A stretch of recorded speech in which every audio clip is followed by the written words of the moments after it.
Okay. The verse I chose was James chapter 1, verses 12 through 15. And so in this verse, we are told to persevere not only for ourselves, but for Christ. And that if we do so, then we are promised salvation. And the verse also reassures us that God has never tempted us and he will never tempt us, and that we should seek him to combat the true enemy, the devil. So for the first part, through structural analysis, structural analysis played a huge part in my understanding of the text. I was able to dissect like the phrases and see which phrases were modifying which, and then by identifying the main points, it gave me a foundation of what the main verses truly meant and how the supporting verses tie in and explain the main ones. And by breaking these down, I was able to have a more clear understanding of the verses' meanings as a whole and see how I could apply them to myself. So grammatical analysis also played a huge role in my deciphering the text.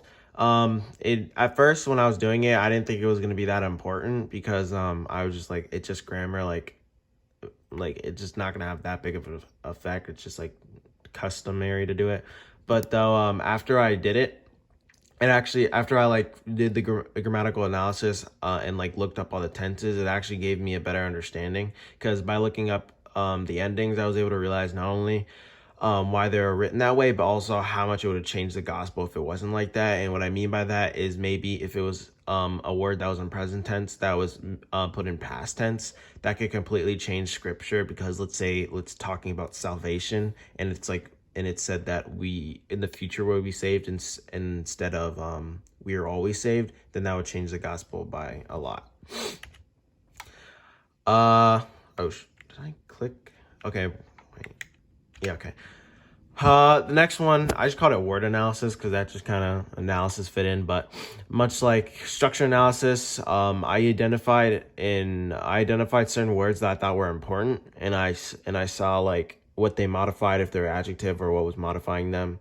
And by selecting a certain words I thought to be important, I discovered that not every word in the Bible is not to be taken literally. And this was like a huge realization for me, because like I know people have talked about it, but it's kind of like when you actually like go in and like look at a verse for yourself and see how the Bible uses certain words to symbolize different things. Like the perfect example I can think of is the crown, which is obviously meant to be like our place in the kingdom. And it's just like cool how like certain words tie into certain meanings.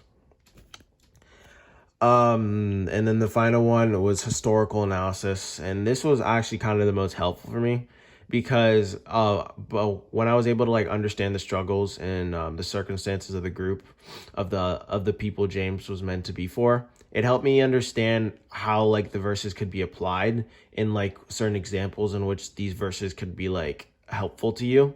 And it ultimately helped me in some of the problems in my life, and just understand how I could persevere and how I could look to God more in tough situations.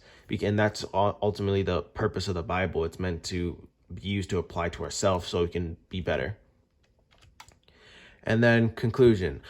So all in all this really helped me in like the structural analysis, and all of them, they really helped me in understanding the passage, because before I really looked at the passage, I thought it was just going to be like kind of like the same type of message in the Bible, or like even I thought that it was a lot less significant than it actually was. And by like using structural analysis and using and identifying words and all that stuff, I was really able to tie in stuff.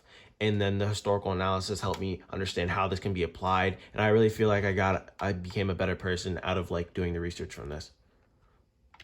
And that is it.